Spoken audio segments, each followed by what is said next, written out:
ఈ భాగాన్ని మీరు గట్టిగా మత్తయి సువార్త 5:17 నుండి 20 వరకు. ధర్మశాస్త్రమునైనను ప్రవక్తల వచనమునైనను కొట్టివేయ వచ్చితనని తలంచవద్దు, నెరవేర్చుటకే గాని కొట్టివేయుటకు నేను రాలేదు.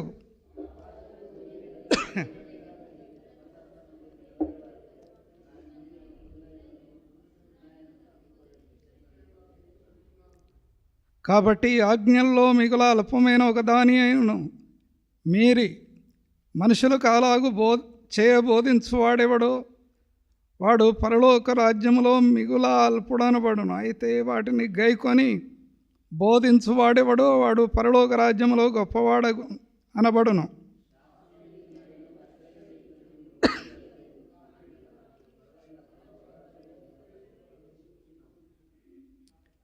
హెబ్రీయులకు రాసిన పత్రిక 10వ అధ్యాయం. హెబ్రీ 10.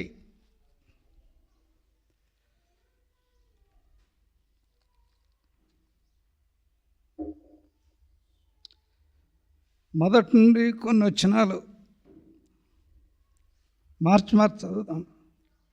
ధర్మశాస్త్రము రాబోతున్న మేలుల ఛాయ గలదే గాని ఆ వస్తువుల నిజస్వరూపము గలది కాదు గనక ఆ యాజకులు ఏటేటా ఎడతేయకుండా అర్పించు ఒక్కటే విధమైన బలులు వాటిని తెచ్చువారికి ఎన్నడూ సంపూర్ణ సిద్ధి కలగజేయలే నేరవు.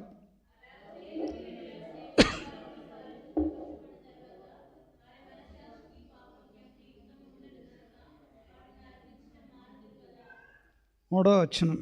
అయితే ఆ బలులు అర్పించుట చేత ఏటేట పాపములు జ్ఞాపకమునకు వస్తున్నవి.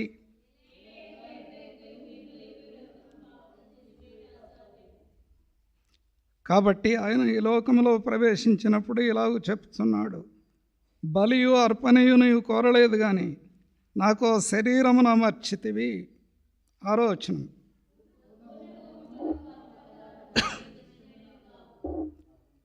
అప్పుడు నేను గ్రంథపు చుట్టలో నిన్ను గురించి వ్రాయబడిన ప్రకారము దేవాని చిత్తము నెరవేర్చుటకు ఇదిగో నేను వచ్చి ఉన్నానంటిని.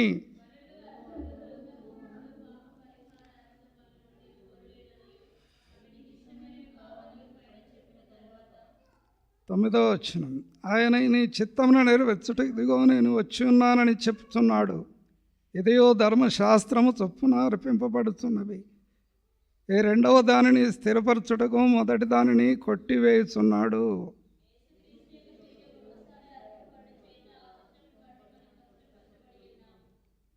సరే, ప్రార్థన చేద్దాం. పరిశుద్ధుడు అయిన తండ్రి, ఆరాధన కొరకు కొన్ని మాటలు శిలువ రక్తాన్ని దాసుని సర్వ శరీరంలో ప్రోక్షించి పునరుత్థాన శక్తినిచ్చి ఆత్మీయమైన తలంపులిచ్చి సంఘాన్ని ఆరాధన వైపు మళ్లించమని ప్రేమ హస్తాలకు సమయాన్ని అప్పగిస్తూ యేసు ప్రభు నామమున స్తుతించి ప్రార్థిస్తున్నాం తండ్రి, ఆమేన్. సరే, ఇప్పుడు మత్తయి సువార్త 5వ అధ్యాయం.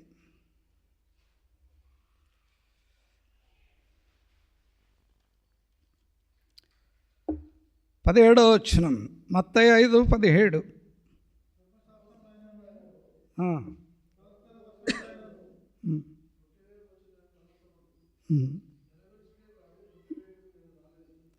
ప్రభు ఎందుకు వచ్చాడు అనేది చెప్పాడు అన్నమాట.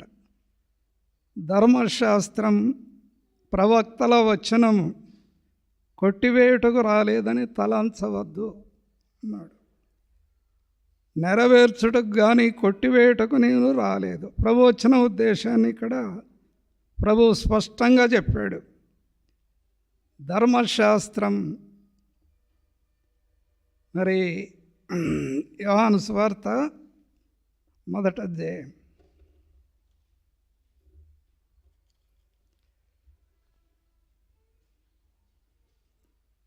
17వ వచనం.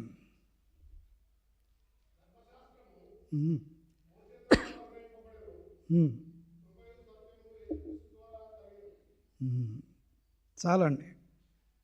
యోహాను రాశాడు సువార్తలో, ధర్మశాస్త్రము మోషే ద్వారా అనుగ్రహింపబడిందట.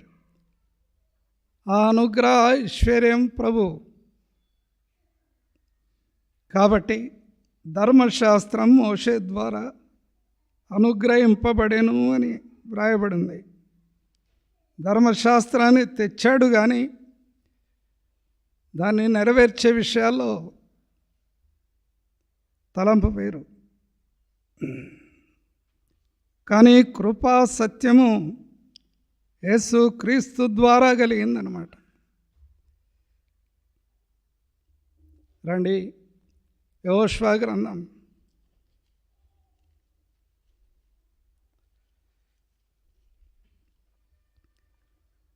1 వచనం.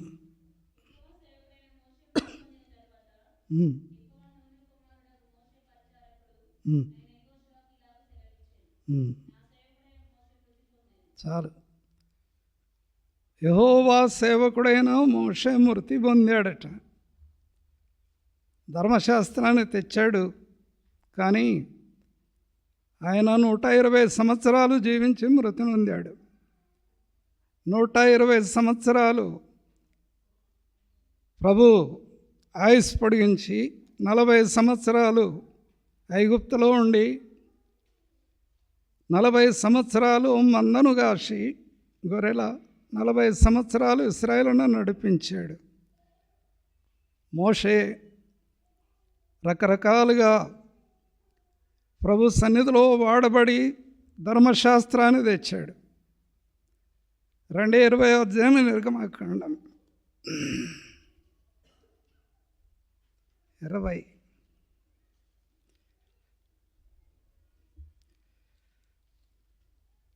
మొదటి వచనం. ఎట్లా చెప్పాడు దేవుడు ఆజ్ఞలు, ఎలా చెప్పాడు అనేది పాయింట్ అన్నమాట. ఎలా చెప్పాడు కాబట్టి ఈ ఆజ్ఞలన్నీ వివరించి చెప్పాడట. వివరంగా చెప్పబడి అర్థమయ్యేటట్టు చెప్పాడు. 10 ఆజ్ఞలు ఇచ్చాడు. 10 పరిపూర్ణమైన సంఖ్య.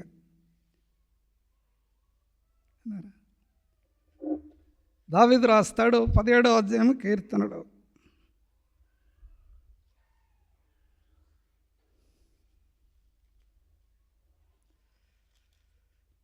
17 కీర్తనలు.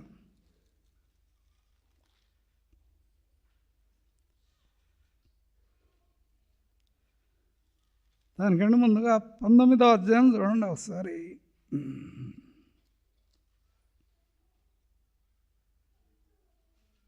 9వ వచనం చదవండి, అర్థమైంది. 19 కీర్తనలు 9వ వచనం. చాలండి, వివరంగా చెప్పాడు ప్రభు. ఆ ఆజ్ఞలు వివరించి చెప్పాడనమాట. అర్థం కావడానికి అర్థమయ్యే శైలిలో అచ్చమైన భాషలో వివరించి చెప్పాడు. వాళ్ళ భాష. 9వ వచనం, యెహోవా యందలి భయం పవిత్రమైనది, అదే నిత్యము నిలుచును. యెహోవా న్యాయ విధులు సత్యమైనవి, అవి కేవలము న్యాయమైనవి. దావీదు అర్థమైంది అది. 10వ వచనం,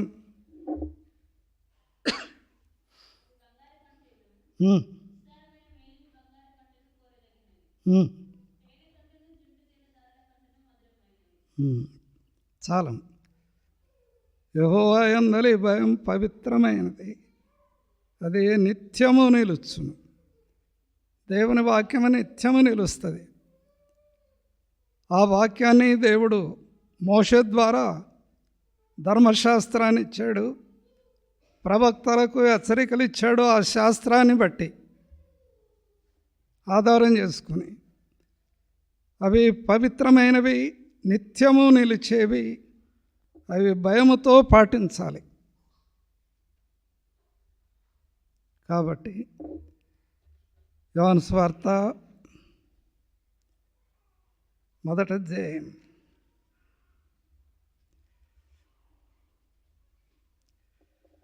17వ వచనం. యోహాను సువార్త 1వ అధ్యాయం 17వ వచనం. ధర్మశాస్త్రము మోషే ద్వారా అనుగ్రహింపబడేను అనే మాట రాయబడే. దేవుడు ధర్మశాస్త్రాన్ని ఇచ్చాడు. ఆదాముకు ఒకటే ఇచ్చాడు ఆజ్ఞ, చెట్టు పండు తినొద్దు బిడ్డ అని ఒకటే ఇచ్చాడు ఆజ్ఞ. ఒక్కటి నెరవేర్చలేని వాడు 10 ఆజ్ఞలు ఎలా నెరవేర్చగలడు? తన సంతానం మానవుడు ఎలా నెరవేరుస్తాడు? ఒక్కటే నెరవేర్చలేకపోయాడు, ఒక్క మాటకు లోపడలేదు, 10 ఆజ్ఞలు ఎలా నెరవేర్చగలడు? కానీ ప్రభు కృపగలవాడు. సరే, ఆరాధన తలంపు ఏంటంటే 17వ వచనం. ధర్మశాస్త్రం మోషే ద్వారా అనుగ్రహింపబడిందట, కృపయు సత్యము యేసు క్రీస్తు ద్వారా కలిగెను. 18వ వచనం.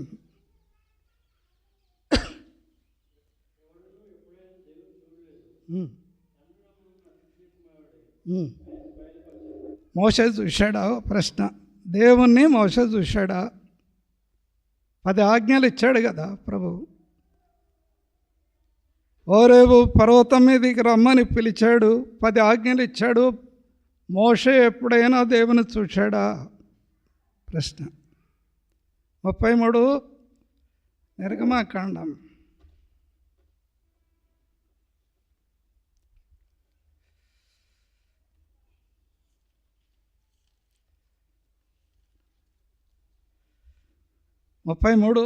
నిర్గమకాండం 17వ వచనం.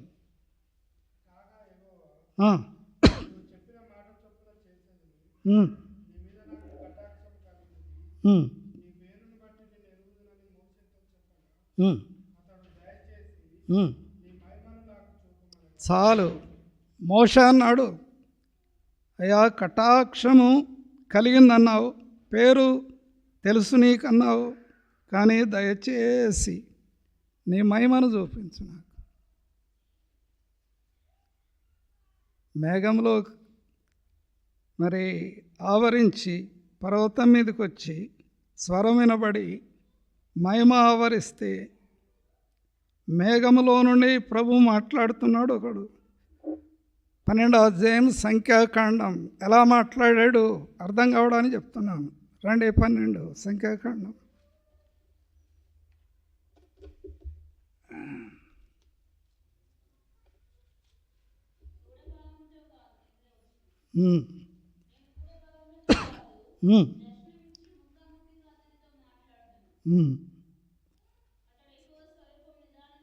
చాలండి. హోరేబు కొండ మీద దేవుడు ముఖాముఖిగా మాట్లాడాడు. ఇలాంటి ప్రవక్త పుట్టలేదు, ఇక పుట్టడు. దేవుని స్వరము నిదానించి చూసేవాడు, స్వరాన్ని వినేవాడు, మాటలు గ్రహించేవాడు, ఇచ్చిన ఆజ్ఞలు సూచా తప్పకుండా 10 ఆజ్ఞలు రాసుకొని వచ్చాడు. కానీ రూపము దేవుని ముఖం చూడలేదు. 33 నిర్గమకాండం.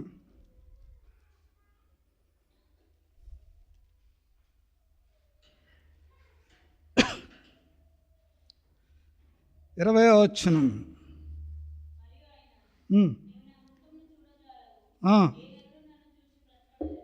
మరి మనుషులు ఎలా బ్రతకాలి, దేవుణ్ణి ఎలా చూడాలి, మానవులు ఎలా బ్రతకాలి, ఎలా దేవుని చూడాలి, ఎలా ఆరాధన చేయాలి, ఎందుకు రావాలి దేవుని సన్నిధికి, దేవుడెవరు, మానవులకు దేవునితో సంబంధమైంది, ఆయన ముఖమును చూడకుండా ఆరాధన ఎలా చేయగలడు మానవుడు, సంబంధమైంది.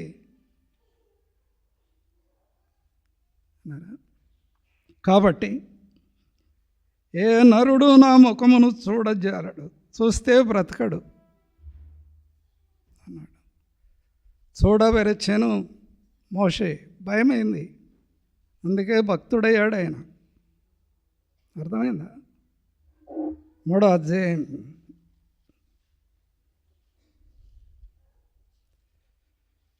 నిర్గమకాండం 3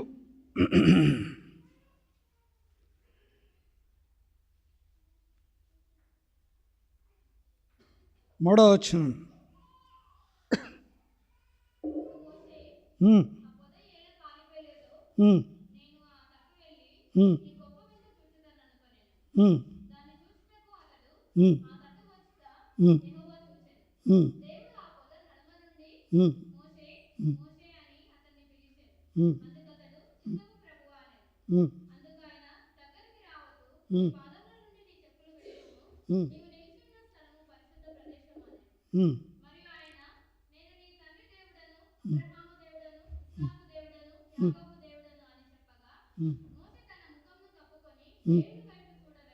చాలు. అందుకే భక్తుడయ్యాడు ఆయన, బ్రతికాడు కూడా. చూడబెరచాను అన్నారా? భయము ప్లస్ భక్తి. యెషయా గ్రంథం 11వ అధ్యాయం.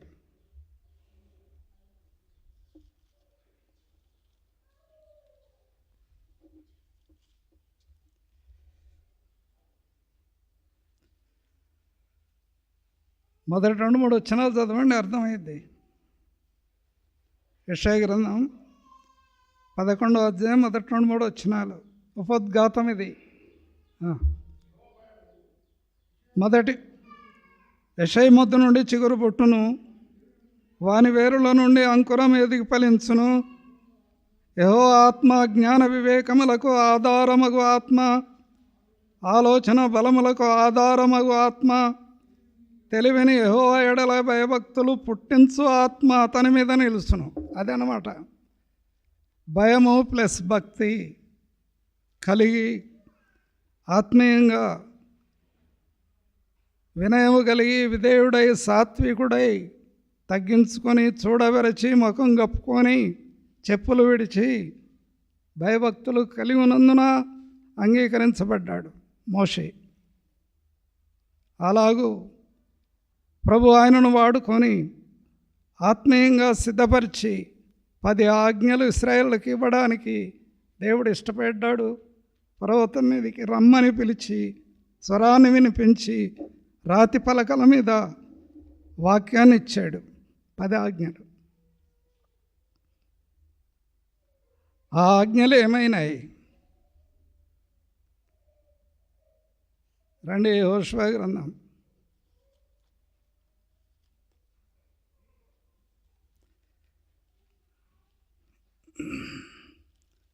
14. యెహోషువ 14.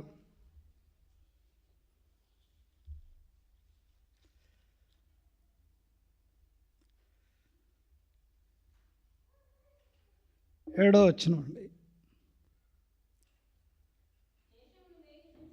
6వ వచనం నుంచి చదువు, అర్థమైంది.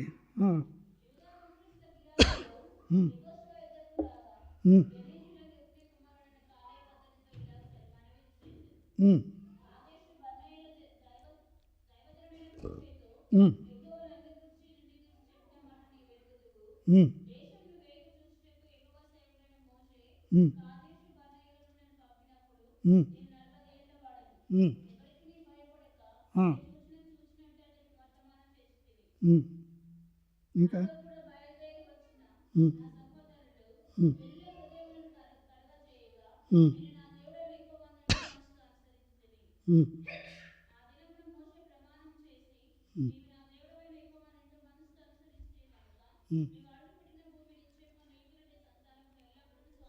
అడుగు పెట్టాడండి. ఆత్మీయంగా దేవుడిచ్చిన స్వాస్థ్యములోనికి అడుగు పెట్టాడు యెహోషువ. 20 లక్షల మంది బయలుదేరితే 2 మిగిలారు కానాను దేశం వెళ్ళడానికి. 10 ఆజ్ఞలు ఏమైనాయి? ప్రశ్న ఇప్పుడు. 20 లక్షల మంది ఐగుప్తు నుండి బయటకు వచ్చిన తర్వాత 2 కానాను దేశము. ఆ తరము వారు అడుగు పెడితే లక్షలాది జనం ఏమయ్యారు? ఆజ్ఞలు ఏమైనాయి? కట్టడలు ఏమైనాయి? దేవుని సన్నిధి ఏమైంది? మానవులు ఏమయ్యారు?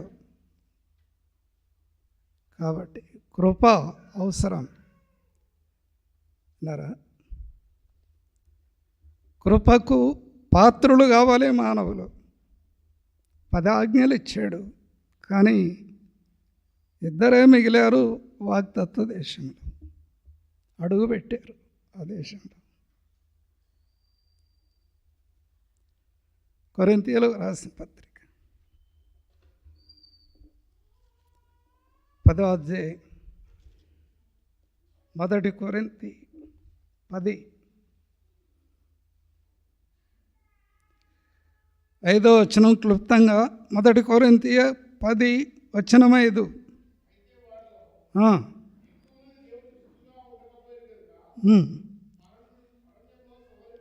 దేవునికి ఇష్టలు కావాలటండి.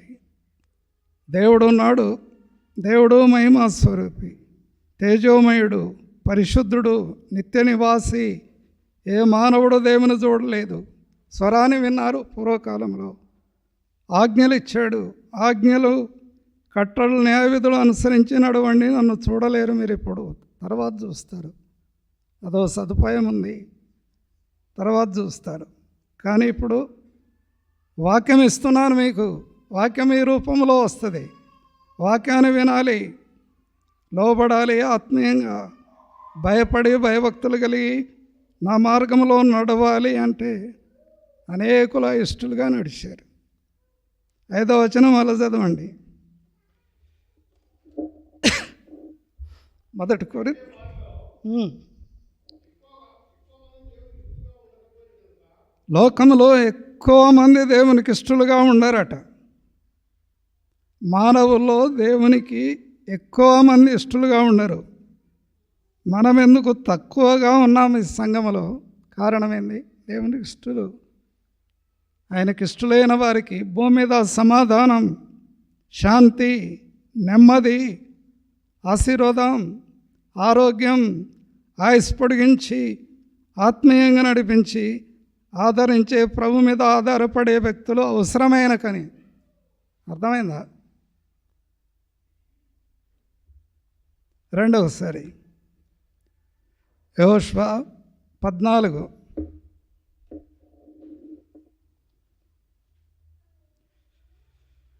10వ వచనం.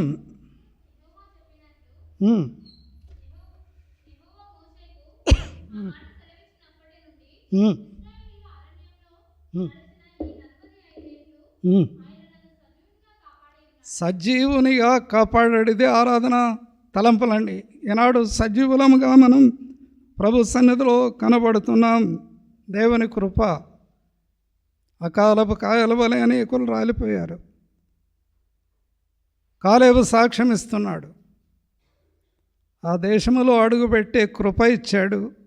సజీవునిగా కాపాడి సంవత్సరాలు జరుగుతుంటుండగా వాత్సల్యము చూపించి ఆశీర్వాదమునిచ్చాడు. ఆయన నన్ను సజీవునిగా కాపాడి ఉన్నాడు. ఇదే తలంపు. సజీవులండి ఆరాధన చేసేది, ఆయనకి ఇష్టలు ఆరాధన చేసేది. ఆయన వాక్యం ఎవరు ఎందు ఉన్నదో వాళ్ళు ఆరాధన చేస్తారు. ఎవరు భయపడతారో వాళ్ళు ఆరాధన చేస్తారు. ఎవరు ఆయన చిత్తంలో ఉన్నారో ఆరాధన చేస్తారు. కనపడకుండా మరుగై యెహోషువ మోషతో ఉండి సేవకుడయ్యాడండి ఒకప్పుడు. రండి, యెహోషువ గ్రంథం 1వ అధ్యాయం 1వ వచనం.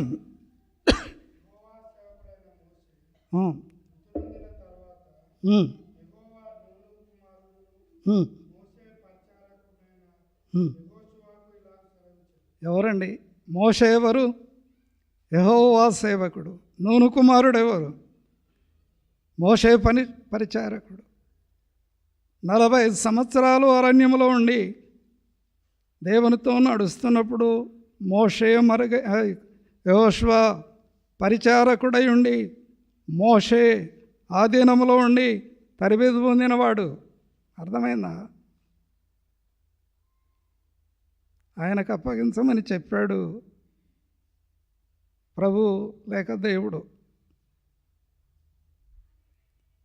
సమర్థుడు, పరిచారకుడు, తరబేదు పొందినవాడు, ఆత్మీయంగా సిద్ధపడినవాడు, ఆత్మను పొందినవాడు ఆయనకు అప్పగించాలి. సరే, ఈ సంగతి ఇలా పెడదాం. మార్క్స్ వార్త 10వ అధ్యాయం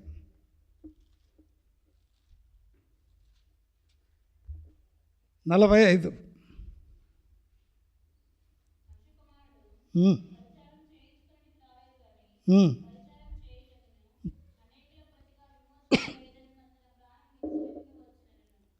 యేసు ప్రభు ఎందుకు వచ్చాడు చెప్పండి ఒకసారి.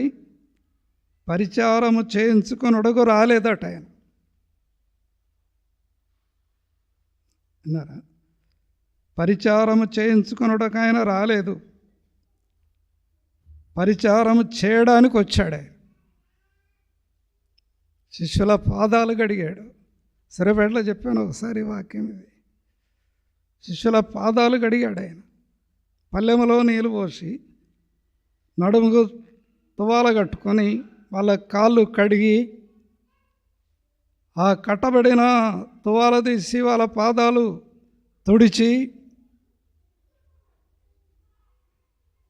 తర్వాత వాళ్ళకు వాక్యం చెప్పాడు. తలంపు ఏంటంటే ప్రభు ఎందుకు వచ్చాడు, ఎందుకు అలాంటి సమర్పణ కలిగి వచ్చాడు. అనేకుల కొరకు విమోచన క్రయధనముగా సిలువలో ప్రాణం ఇవ్వడానికి వచ్చాడు. యెహోషువ గ్రంథం, ఈ యెహోషువ చరిత్ర కూడా అలా ఉందన్నమాట. తలంపు ఏంటంటే మోషే యెహోవా సేవకుడు, యెహోషువ మోషే పరిచారకుడు. ఆయనకు అప్పగించాడు. మోషే ఎదుట ఎర్ర సముద్రాన్ని పాయలు చేశాడు. యెహోషువ మోషే దాటలేని సముద్రాన్ని ఇశ్రాయేలును దాటించాడు. రెట్టింపు ఆత్మ పొందినవాడు. అర్థమైందా? మోషే యొర్దాను దాటకూడదు నువ్వు అని సెలవిచ్చాడు దేవుడు. అద్దుమీరి మాట్లాడొద్దని చెప్పాడు దేవుడు ఆయనను. యొర్దాను దాటటానికి వీల్లేదన్నాడు. మోయాబు కొండ ఎక్కి కానాను దేశం చూడమన్నాడు, కానీ అడుగు పెట్టడానికి అవకాశం లేదు. కానీ యెహోషువ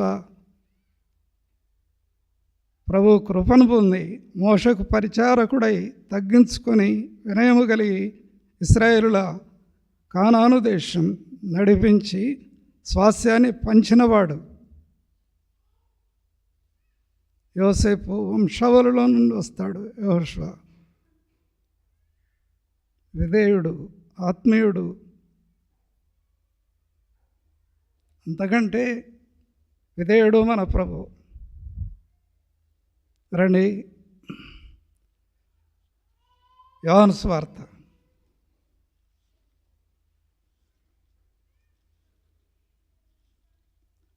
1వ అధ్యాయం. యోహాను 1వ అధ్యాయం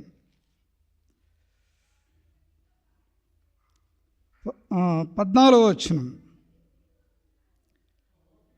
ఆ వాక్యము శరీరధారి అయి కృపా సత్య సంపన్నుడుగా మన మధ్య నివసించెను అనే మాట రాయబడింది. ఆ వాక్యము దేవుడిచ్చిన వాక్యము,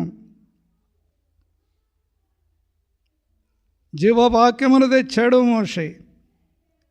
జీవవాక్యాన్ని నెరవేర్చడానికి వచ్చాడు యేసు ప్రభు. ధర్మశాస్త్రము కొట్టివేయడానికి రాలేదని చెప్పాడు. ధర్మశాస్త్రములో నన్ను గురించి రాయబడి ఉంది, నెరవేర్చడానికి వచ్చానని చెప్పాడు ప్రభు. కాబట్టి ధర్మశాస్త్రములో రాయబడిన లేఖనాలను అనుసరించి ప్రభు దాన్ని నెరవేర్చడానికి వచ్చాడు. తన రక్తాన్ని ఆఖరి బొట్టు వరకు గార్చి, సిలువలో బలైపోయి రక్తాన్ని గార్చి ఆఖరి బొట్టు వరకు రక్తాన్ని చిందించి ఒక గొర్రె పిల్లవలే బలైపోయి ఇశ్రాయేలుల కొరకును సర్వ మానవాళి కొరకును ప్రపంచములో దేవుని ఎరగని ప్రతి జనాంగం కొరకును సర్వలోక మానవ విమోచన క్రయదం సిలువలో బలి అయిపోయి పరలోకపు ద్వారాన్ని తెరవగలిగిన కృప ప్రభు ద్వారా కలిగింది ఈనాడు. కాబట్టి మనం ఎందుకు ఆరాధన చేయాలి? ప్రభువా ఒకప్పుడు వాక్యము ద్వారా మాట్లాడి మానవులకు కనబడలేదు, వాక్యాన్ని ఇచ్చావు, స్వరాన్ని వినిపించావు, ఆజ్ఞలు ఇచ్చావు, క్రమక్రమంగా మాట్లాడుతూ వచ్చావు. ఇది కృపాకాలం. మమ్మల వెతికి రక్షించడానికి నీ కృప మాకు తోడై ఉంది. యోహాను సువార్త 1వ అధ్యాయం 16వ వచనం.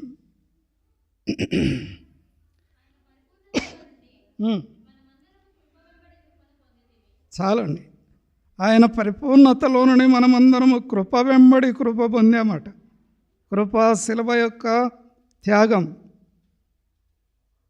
ఆయన కృప శిలువ యొక్క త్యాగం, అందులో ఆయన కృప ఉంది. శిలువలో బలైపోయాడు. ఆయన కృపను బట్టి మనకు రక్షణ కలిగింది. రెండవది, కృప మనలో ఏం చేసిందంటే ఆత్మీయంగా కాపాడి కృపా వరం ఇచ్చాడు మనకు. ఇది రెండవ స్టెప్. రక్షణ ఒక వంతైతే రెండవది కృపావరం ఇచ్చాడు మనకు. దేవుని సన్నిధి, దేవుని బిడ్డలమని దేవుని సన్నిధిలో ఒక చిన్న పనైనా చేయడానికి ప్రభు కృప ఇచ్చాడు. ఇది కృప. ఒకప్పుడు దేవునికి దూరస్తులం, దేవుని ఎరగని వారం, దేవుడంటే ఏందో అర్థం కాని వాళ్ళం. మనం ఒకప్పుడు ఎవరో దేవుడు అర్థం కాని వాళ్ళం. ఆ దేవుని గురించి ప్రశ్నలు అడిగి కుచ్చి అడుగుతారు. దేవుడు అంటే ఏంది, ఆరాధన అంటే ఏంది, చర్చలు ఎందుకు, ఇన్ని వాక్యాలు ఎందుకు, అర్థం కాలేదు వాళ్ళకు.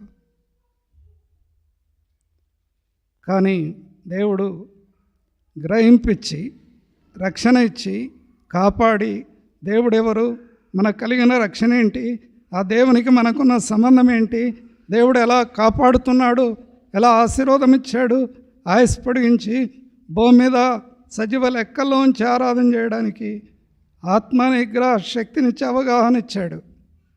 ఇదే ప్రభు కృప. అర్థమైందా?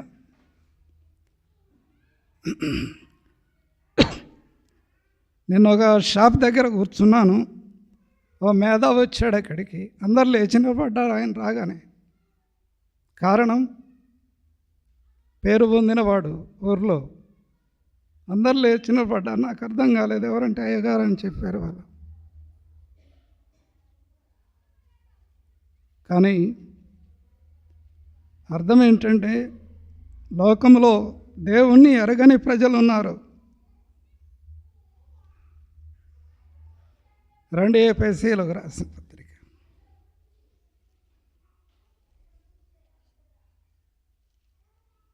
ఎఫెసీ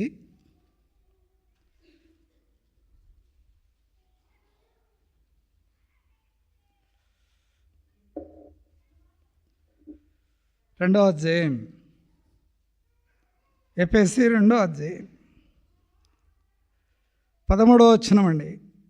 12వ వచనం నుంచి చదవండి. ఆ కాలమందు ఇశ్రాయేలుతో సహపౌరులుగాక పరదేశులు, వాగ్దాన నిబంధనలు లేని పరజనులు, నిరీక్షణ లేని వారు, లోకమందు దేవుడు లేని వారిని ఉండి క్రీస్తుకు దూరస్తులై ఉంటుంది. కానీ మీరు జ్ఞాపకం చేసుకునుడి అన్నాడు అనమాట. క్రీస్తును ఎరగని వ్యక్తి రకరకాల ప్రశ్నలు వేస్తాడు. సంఘం అంటే అర్థం కాని వ్యక్తి రకరకాల ప్రశ్నలు వేస్తాడు. బైబిల్ అంటే అర్థం కాని వ్యక్తి రకరకాలుగా ప్రశ్నలు వేస్తాడు. కారణం ఏంటంటే దూరస్తుడు, వీటన్నిటికీ దూరస్తుడు. అర్థం కాదు. ఆ కాలమందు ఒకప్పుడు ఆ సంఘానికి రాస్తాడు పౌలు, ఒకప్పుడు మీరు దూరస్తులు, పరదేశులు, నిరీక్షణ లేనివారు, పరజనులు, దేవుడు లేని వారు నుండి క్రీస్తుకు దూరస్తులై ఉంటుంది. 13వ వచనం, 2:13 ఎఫెసీ.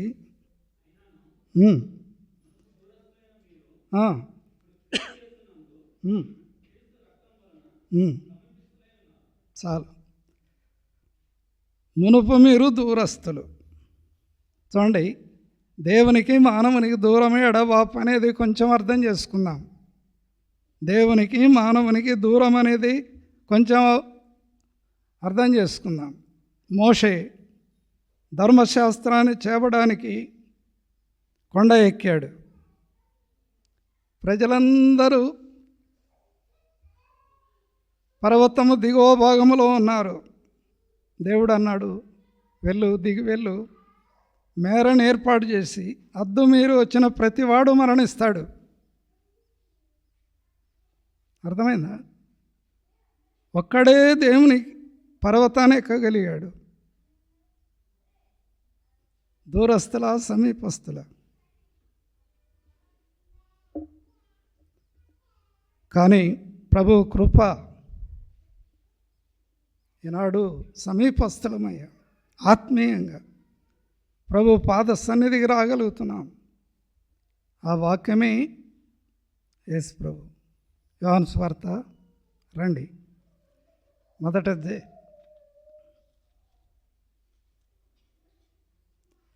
మొదటొచ్చినం.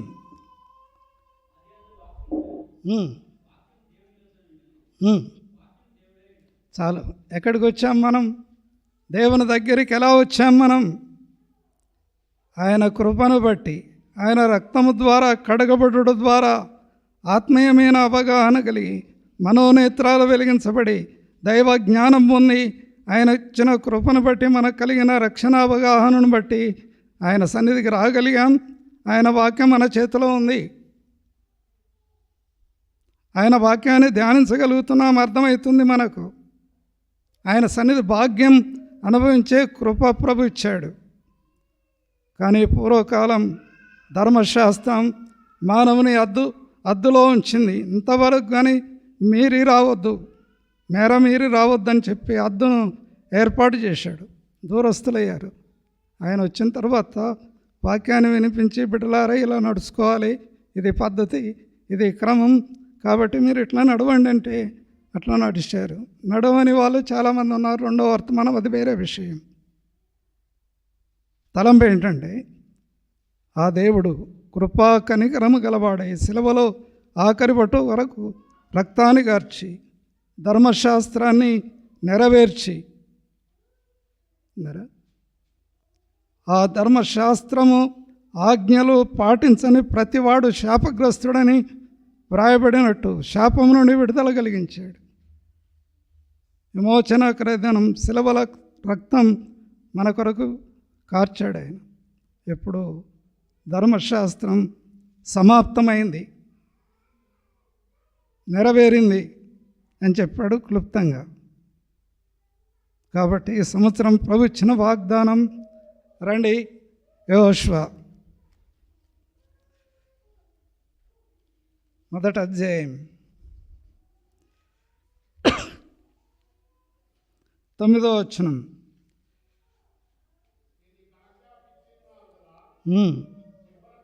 నిబ్బరము కలిగి ధైర్యముగా ఉండము, దిగులు పడకము, జడియకము, నీవు నడుచు మార్గం అంతటిలో నీ దేవుడైన యెహోవా తోడై ఉండును అనే మాట రాయబడింది. ఇది వాగ్దానము యెహోషువకు.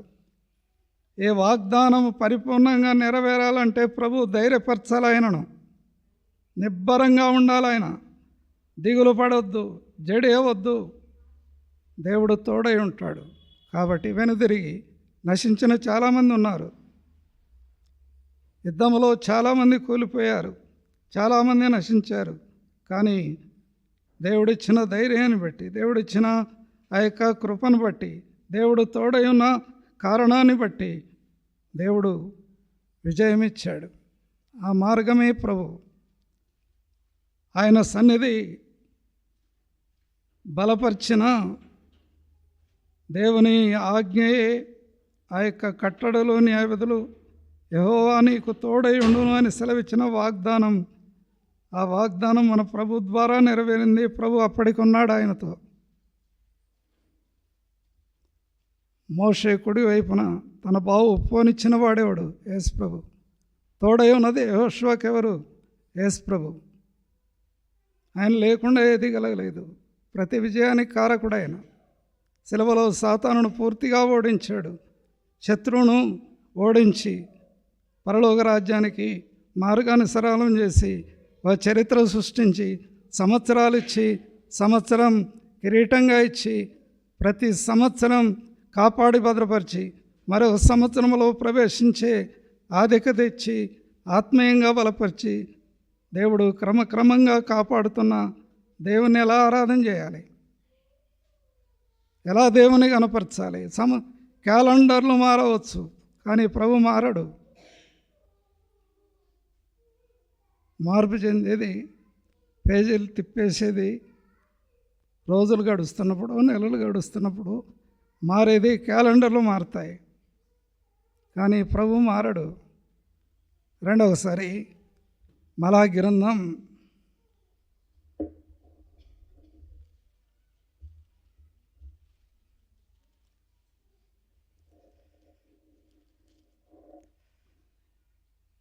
3వ అధ్యాయం కూర్చోవాలక.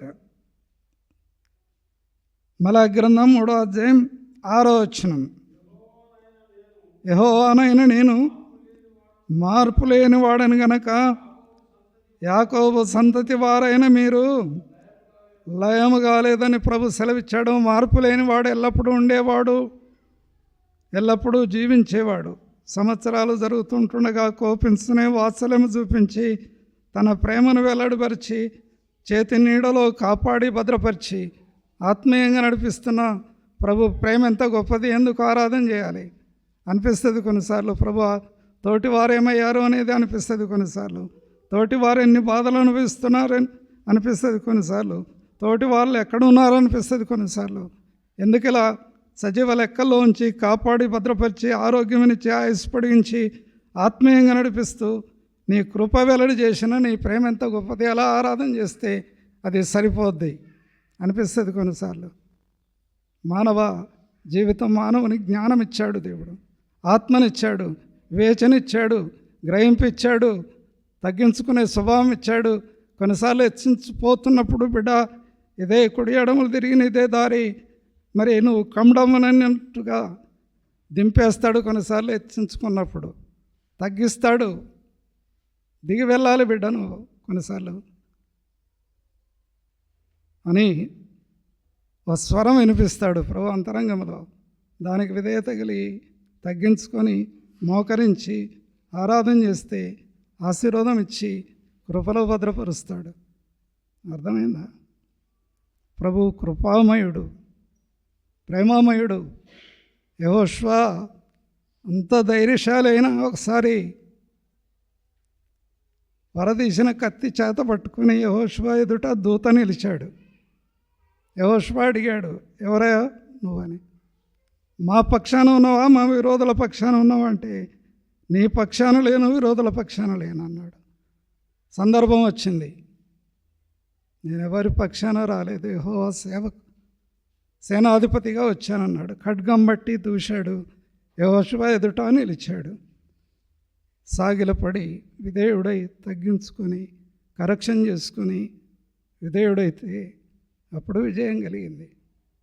అర్థమైందా? ఉంటానన్నాడు, కానీ వరదీసిన కత్తి ఎందుకు చేతబట్టి ఎదురుగా నిలిచాడు. ప్రభు సన్నిధిలో రాంగ్ స్టెప్ వేస్తే, ఏదైనా ప్రభువుకి ఇష్టం లేని పని చేస్తే దేవునికి విరోధులమవుతాం మనం కొన్నిసార్లు. వరదీసిన కత్తి చేతబట్టి యెహోషువ ఎదుట దేవదూత నిలిచాడు. ఖండిస్తాడు అడిగేస్తే. పశ్చాత్తాపడి ధూళిలో పడి దుమ్ములో పడి విధేయుడై తగ్గించుకొని కరెక్షన్ చేసుకొని, ప్రభువా ఎక్కడ పాపం దాగి ఉంది, ఎక్కడ దాగి ఉంది వరుస పెట్టమన్నాడు. ఇశ్రాయేలులో 12 గోత్రాలు వరుస పెడితే ఆకాను పట్టుబడ్డాడు. ఆ కూరలో పోయిన తర్వాత ఆయనను వదిలిపెట్టాడు. ఇదే చరిత్ర. అర్థమైందా? రండి, యోహాను సువార్త 4వ అధ్యాయం.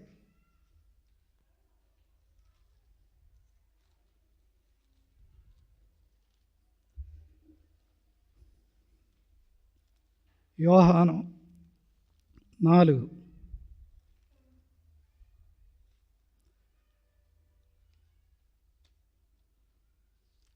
24 వచనం అందరూ కలిసి చదువుదాం. యోహాను సువార్త 4:24. దేవుడు ఆత్మ గనక ఆయనను ఆరాధించువారు ఆత్మతో సత్యముతో ఆరాధింపవలనెనను అనే మాట రాయబడం. దేవుడు ఆత్మ, ఆత్మస్వరూపి, ప్రేమస్వరూపి.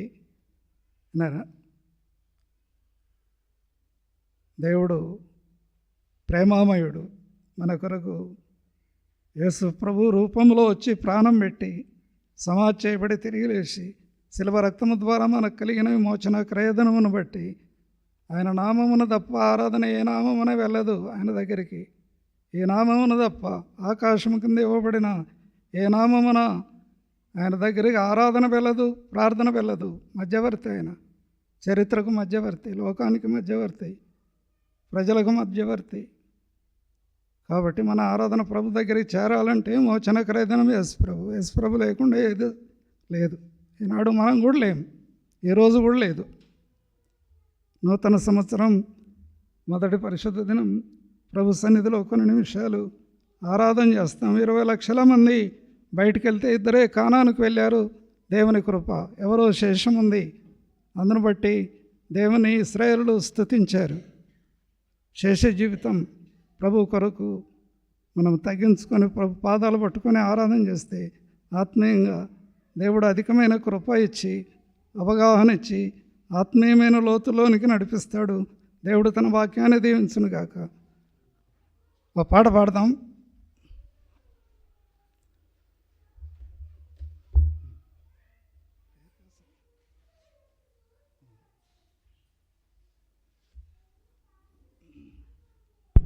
లేచిన పాట పాడదాం. కొంచెం కార్లు తిమ్మిర్లు పోతాయి, ఆరాధనలో సమయం గడపచ్చు. రండి పాట పాడేవాళ్ళు.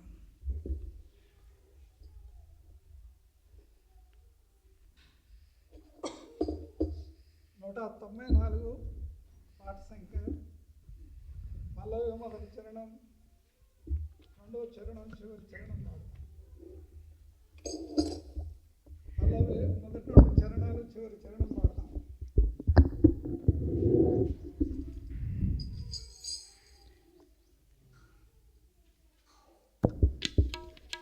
నా ప్రియుడా పాప విమోచకుడా ప్రభు యేసు.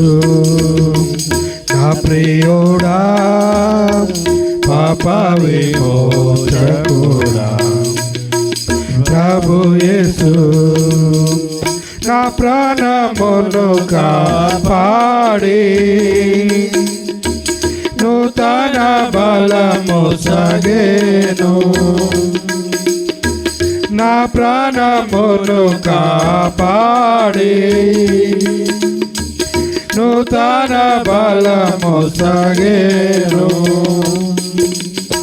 స్తుతి గీతములతో ఆరాధించెదను ఎల్లప్పుడూ. స్తుతి గీతములతో ఆరాధించెదను ఎల్లప్పుడూ. నా ప్రియుడా పాప విమోచకుడా ప్రభు యేసు. నా ప్రియుడా పాప విమోచకుడా ప్రభు యేసు. యేసుని రక్తమందు ముక్తి లభించెను స్తుతించెదన్. యేసుని రక్తమందు ముక్తి లభించెను స్తుతించెదన్. యేసుని నిత్య జీవము పొందెదను నిశ్చయం. యేసుని నిత్య జీవము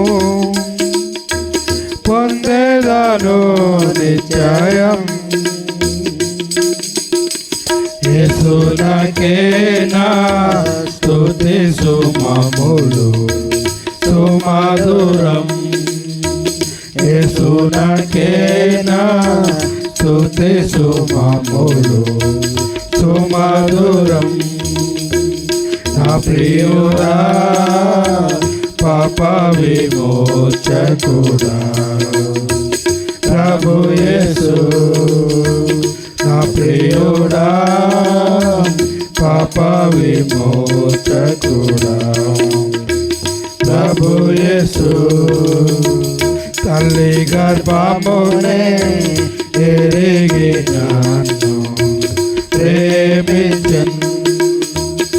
తల్లి గర్భమునే ఎరిగి నన్ను ప్రేమించెను. తల్లిని మించిన ప్రేమ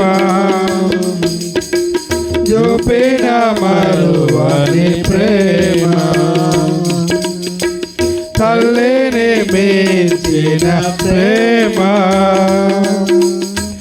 చూపిన మరువని ప్రేమ.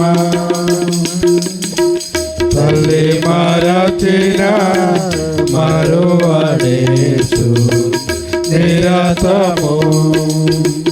తల్లి మరచిన మరువడేసు నిరతము.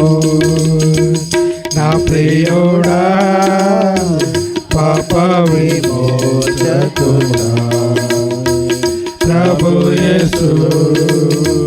నా ప్రియుడా పాప విమోచకుడా ప్రభు యేసు. సూర్య చంద్ర ఆకాశం దాటి నీ చెంతకు. సూర్య చంద్ర ఆకాశం దాటి నీ చెంతకు. జీవవృక్షమున చెంత జీవనదిని చేరి. జీవవృక్షమున చెంత జీవనదిని చేరి.